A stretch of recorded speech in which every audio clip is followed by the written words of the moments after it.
Hi everyone, welcome back to my kitchen. I'm Jan Dyer. Hey, we've had a little bit of a break, haven't we? I haven't been on for probably almost a couple of weeks, but we have a grandchild that's in the hospital in Little Rock at Children's. He's doing so much better. So the thing is, in our family, it's family, God, and then we feed ourselves. So we are going to make some spaghetti sauce. And this spaghetti sauce, you know what I wish I could say? I wish I could say my precious Italian grandmother had given me this recipe, but it's not the case. I think we're Scottish and German and all that kind of stuff. But anyway, we love pasta and we love spaghetti sauce. And this is just a good basic recipe. And really, I'm making a double batch tonight because I've got several things coming up in the near future that I'm going to be able to use this. This freezes wonderfully. So as I go along, I'll tell you what my plans are and how we're going to take care of it. This, you put a little olive oil in your pan. And anytime I do onions, I like to put just maybe a tablespoon of butter. Just think it tastes delicious. Anyway, that was 2 medium onions because I am doubling my recipe. 2 medium onions, and that was 3 cups of onions, 2 medium. So we are going to have to let this cook for just a little bit. Soften those onions. I'll turn it up just a little bit because I didn't want it to burn while I was waiting on y'all, and I didn't want y'all waiting on me. So let me put a little salt and pepper in here. I just cleaned my stove. Did y'all appreciate it? Because that was it. Now it has salt all over it.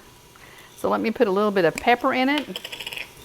I'll tell you another thing. I think I'll write it on my recipe because another thing I like in here, and I don't have it on that recipe, is our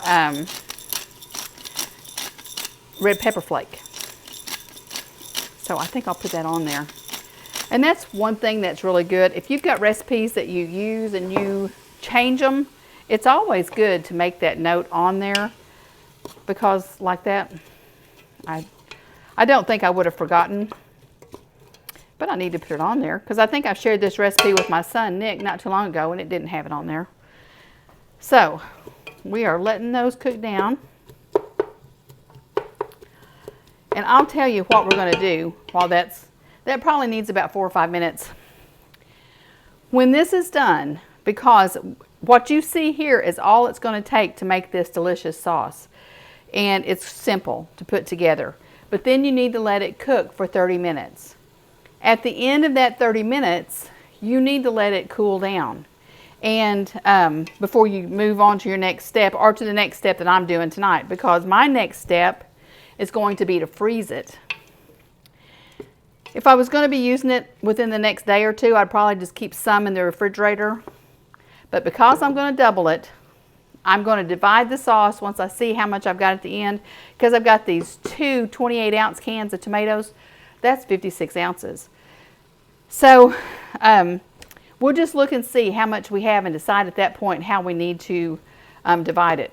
Now this is my sauce that I make too, not freeze it. I make it as if I were going to make pasta tonight. And I would do everything that I'm doing now, except it would only be half of the recipe. And once I start getting the tomatoes in, I would add in my meatballs or my ground beef, whatever I was going to do, and let it cook with that meat for 30 minutes. That just seasons up your sauce even more.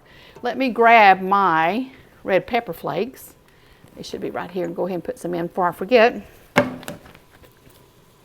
Probably half a teaspoon. I don't want it to blow anybody's head off. I just want it to have a little bit of heat. Those smell wonderful. I'm going to go ahead and add in my garlic. And I actually used a garlic press tonight because, really I forgot I had it. But I like to kind of use different ways to do my garlic just so I can see if one of them stands out and one of them's better. These are the ones I got out of the refrigerator. But I just thought, well, I'm going to use my garlic press tonight just to kind of see if I like the way this garlic will just melt into everything because it is teeny tiny. And that's going to smell good when that gets going. All you have to do, it's about 30 seconds on garlic. Once it smells fragrant, you can move forward. And I think our onions are just about to that point because they're going to cook for 30 more minutes too. But you do want them to have an opportunity in that oil to soften up. We want to, one recipe calls for 1 can of tomato paste. Like I said, we're doing 2. I like to put that in here before I put any other sauce in it, just to give that a chance to kind of reconstitute. Tomato paste is just a whole bunch of tomatoes all made up in a paste. Don't you wonder why they ever did it like that? I'm sure it had to do with preserving it. I'm glad they did it because it's wonderful. So we get that all mixed in. It's going to get thick, but we know we got some other stuff coming. Whoops. Just let that kind of pick up some flavor. At this point, I'm going to add my Italian seasoning. We need for 2 tablespoons. I like to do it when it's got a little bit of stuff here in the bottom too, because it kind of lets it bloom. It hits that oil mixed in with that paste.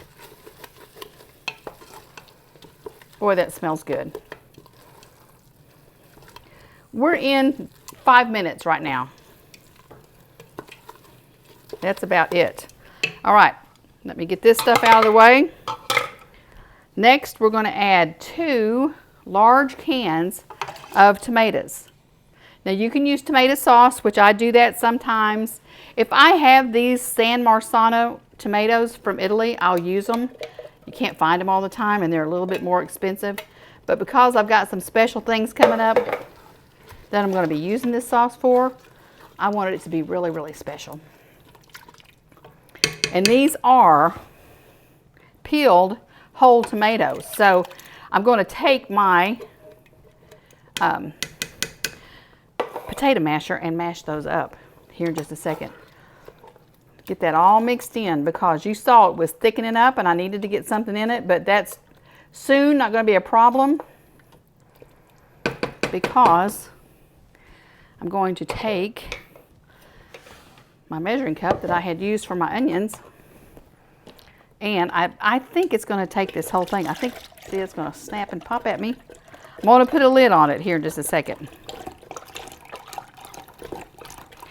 This actually calls for 1.5 to 2 cups. Yep, that's going to be the whole thing for one recipe.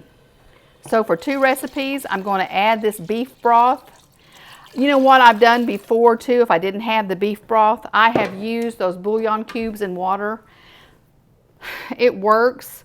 I really haven't had it to compare, so I can't tell you if one's better than the other, but it's always good. So that thinned it down, and what we're going to do now is it's just going to take us 30 minutes.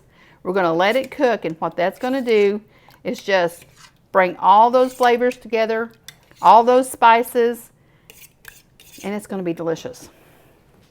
So let me just go over it real quick because when I leave you, this will be the last time you see this delicious pot. I'm going to tell you what it is for one recipe. Just know that this pot is 2. That's why there's so much. A medium onion. I used a white one, whichever one you like. 3 to 4 cloves of garlic.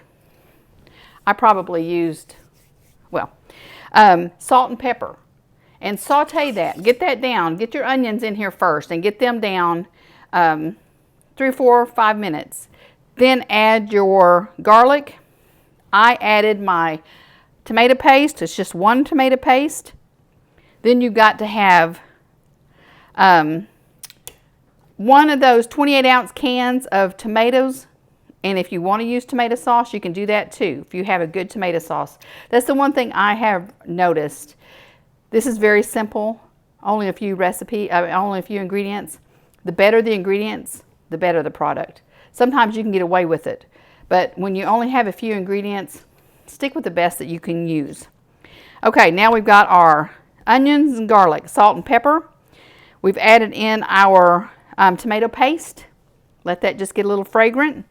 Then we added in 2 tablespoons of Italian seasoning. I think I'll need to add some more because I think I only put 2 in here. We then put in our beef broth, 1.5 to 2 cups of beef broth. It's all mixed together. Let it simmer for 30 minutes. So that's what I'm going to do. That's where we're at. And at the end of the 30 minutes, I'm going to let it cool for a couple hours. Divide it up into some freezer bags. Lay it on a sheet pan. Put it in the freezer. That way it'll store real easy. And I will have it for all these recipes to come. So, spaghetti sauce, 101 really, very basic. But it is delicious. And you'll be glad you know how to use it and how you know how to make it. And everybody else will be so impressed. So, try this. Freeze it. Cook with it. Whatever you need to do. But it is fabulous. And you didn't have to get it out of a jar. So have a great night, and we will talk to you soon.